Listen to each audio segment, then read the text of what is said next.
MLC కవిత లేఖపై MLA KR Nagaraju స్పందించారు. కేసీఆర్కు వారే లేఖ రాసి వారే బయటపెట్టి డ్రామాలు ఆడతారని మండిపడ్డారు. సీఎం రేవంత్ పేరు పలికేందుకు కూడా మాజీ సీఎం భయపడుతున్నారన్నారు. లోకల్ బాడీ ఎన్నికల గెలుపు కోసం బీఆర్ఎస్ కొత్త డ్రామాలు ప్రారంభించిందన్నారు. కేసీఆర్ చుట్టూ దెయ్యాలు ఉంటే వారి పేర్లు బయటపెట్టాలని డిమాండ్ చేశారు.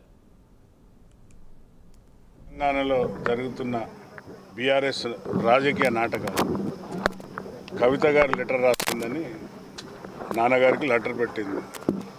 ప్రజలను తప్పుదోవ పట్టేయాలనే ఉద్దేశంతో మళ్ళీ మేమే ఉద్యమకారులం అని అలా మాట్లాడకుండా నాన్నగారికి లెటర్ రాసి ఆ లెటర్ను బహిర్గతం చేసి చుట్టూ దయ్యాలు ఉన్నాయన్నారు.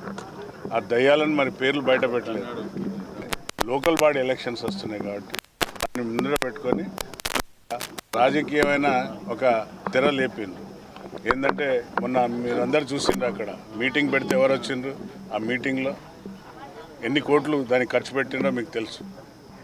ప్రజలను దోసిన సొమ్ముతోని మొన్న మీటింగ్ పెట్టి కొన్ని విషయాలు ముఖ్యమంత్రి గారి పేరు తీసుకోలేనంత భయంతో మాట్లాడిండ్రు. ఎందుకంటే ఉన్నట్టుగా కుండ బద్దలు కొట్టే ఏకైక